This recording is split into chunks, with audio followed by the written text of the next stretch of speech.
जाने दीजिए, बहू तो वैसे भी बदनाम होती है। नित्या ने घड़ी की तरफ देखा। घड़ी में अभी दोपहर के 3:45 हुए थे। 4 बजे की तो बैठक ही है, अभी तक विनय घर नहीं आया। यही सोचकर नित्या ने विनय को फ़ोन लगाने के लिए मोबाइल उठाया ही था कि इतने में दरवाजे की डोरबेल बजी। नित्या ने मोबाइल वहीं रखा और फटाफट जाकर दरवाज़ा खोला तो सामने विनय था। अरे आप आ गए, मुझे तो लगा था आप लेट हो चुके होंगे। अब जल्दी से तैयार हो जाइए, 4 बजे तो बैठक ही शुरू हो जाएगी। अरे क्या घर की दरवाजे से ही बाहर निकालोगी मुझे? कम से कम चाय तो बनाकर पिला दो। चाय बनाकर पिलाने में ही 15 से 20 मिनट बर्बाद हो जाएंगे, पर बोलने का कोई फ़ायदा नहीं। उसे पता था विनय जो अपनी मर्जी होगी वही करेगा, इसीलिए चुपचाप रसोई में फटाफट चाय बनाने चली गई। फटाफट 2 कप चाय बनाकर लाई। विनय के साथ साथ मम्मी जी भी हॉल में ही बैठी हुई थी। नित्या ने मम्मी जी की चाय भी उन्हें वहीं पकड़ा दी। चाय पीते पीते दोनों में से कोई कुछ नहीं बोला। जैसे ही चाय खत्म हुई नित्या ने कहा, विनय जी 4 बज चुके हैं, ऐसा ना हो कि हम लोग लेट पहुँचे, क्योंकि तीये की बैठक जिस धर्मशाला में है वहाँ जाने में ही आधा घंटा लग जाएगा। विनय ने एक नज़र नित्या की तरफ देखा और फिर अपनी माँ की तरफ देखा। फिर नित्या से बोला, नित्या आज शनिवार है, शनिवार के दिन तीये की बैठक में या अंतिम संस्कार में नहीं जाते। नित्या समझ गई कि मम्मी जी ने आकर विनय को अच्छे से पाठ पढ़ा दिया है और अब वो उनकी भाषा बोल रहा है, पर विनय जी मौत कभी दिन और वार देखकर तो थोड़ी ना होती है। मेरे स्टाफ के सारे लोग विद्या मैम की मम्मी के तीये की बैठक से पहले ही जा चुके हैं। मैं अकेले ही हूँ जो नहीं गई। मैं तो उन्हीं लोगों के साथ जा रही थी, लेकिन आपने मना कर दिया कि मैं भी साथ चलूँगा, और अब तो इसमें गलत क्या है? अब नहीं चाहते तो नहीं चाहते, फिर किसी दिन जाएंगे, बाद में कहाँ जाना हो पाता है। 2 साल पहले भी मीता के घर में भी कहाँ जा पाए थे, बाद में तब भी एकादशी कहकर मना किया था। हमारे घर में शनिवार या एकादशी के दिन किसी के अंतिम संस्कार में नहीं जाते, और ना ही तीये की बैठक में। तुम्हारे लिए हम इस घर के नियम तो नहीं बदल सकते। वैसे भी कौन सा खास रिश्तेदार खत्म हुआ है, स्टाफ वाले ही तो हैं।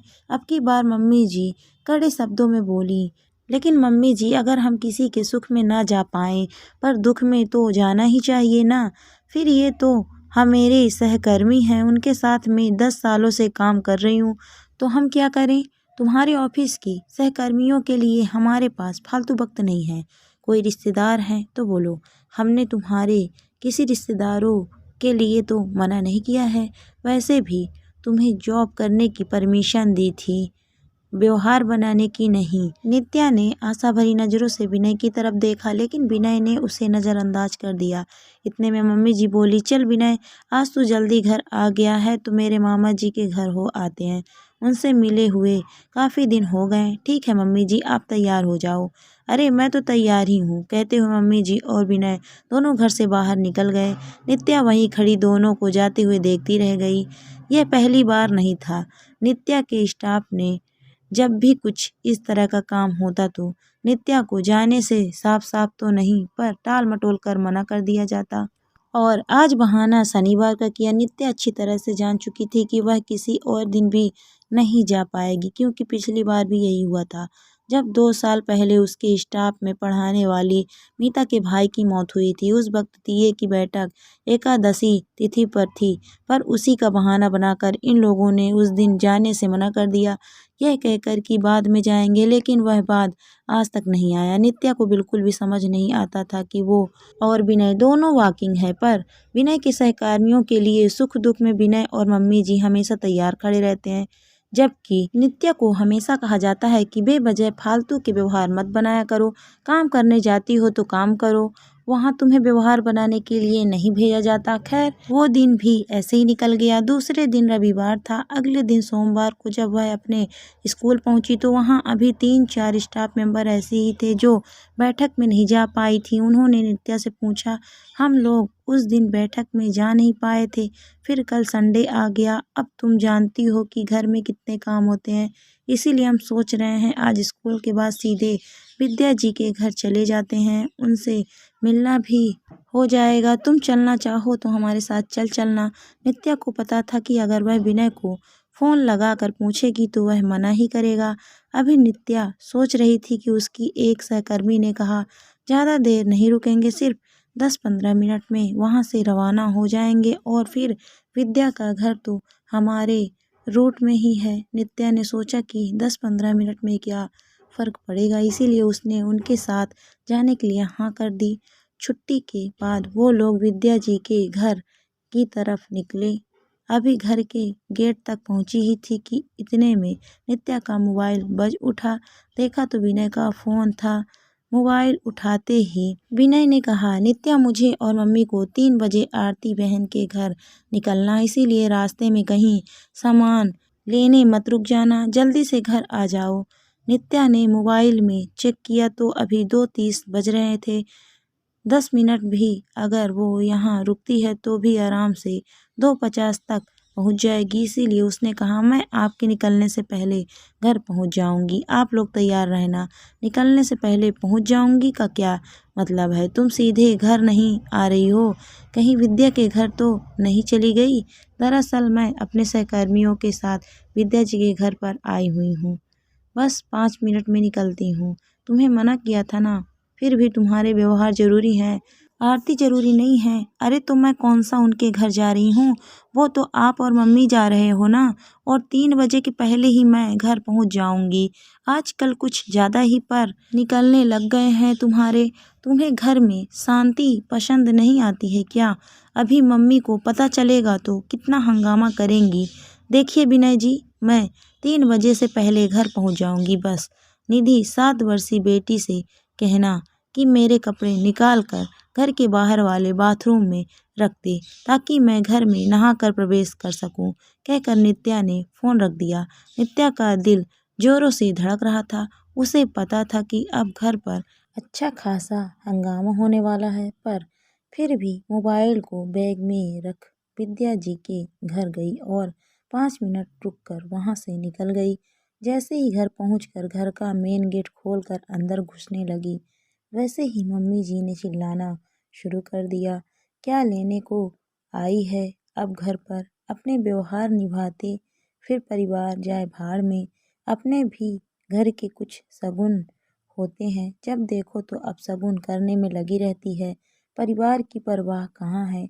जॉब करने की परमिशन दे दी तो सिर चढ़कर नाचने लग गई। 10 साल हो गए इस घर में, लेकिन अक्ल अभी तक नहीं आई। मम्मी जितनी जोर जोर से चिल्ला रही थी कि आस पड़ोस में आते जाते लोग भी खड़े होकर देखने लगे, पर नित्या बेवजह दिमाग ना लगाकर पहले नहाने बाथरूम में चली गई। फटाफट नहाकर वहीं गेट पर से पास वाले मंदिर में गई और फिर घर में घुसी। घर में घुसते ही दोनों माँ बेटे के फूले हुए मुंह के दर्शन सबसे पहले हुए। मम्मी तुमसे कुछ कह रही थी, उन्हें जवाब देने की जगह तुम सीधे बाथरूम में चली गई, यही सम्मान रह गया अब तुम्हारी नज़रों में हमारा? विनय ने कहा तो अब नित्या भी चुप रहना ठीक नहीं समझा। उसने कहा, देखिए विनय जी, सम्मान था इसीलिए चुप रह गई, वरना घर के बाहर खड़े होकर मम्मी जी जिस तरीके से चिल्ला रही थी और आस पड़ोस के लोग आते जाते खड़े होकर हमारे घर की तरफ देख रहे थे, उससे मेरी इज्जत को तो कोई खास फर्क पड़ नहीं रहा था। बहू तो वैसे ही बदनाम होती है, पर एक बात आप ज़रूर याद रखिएगा कि अगर बहू एक बार रोड पर बोलना शुरू हो गई ना, तो फिर आपके घर की हर बात को रोड पर आने से कोई रोक नहीं सकता।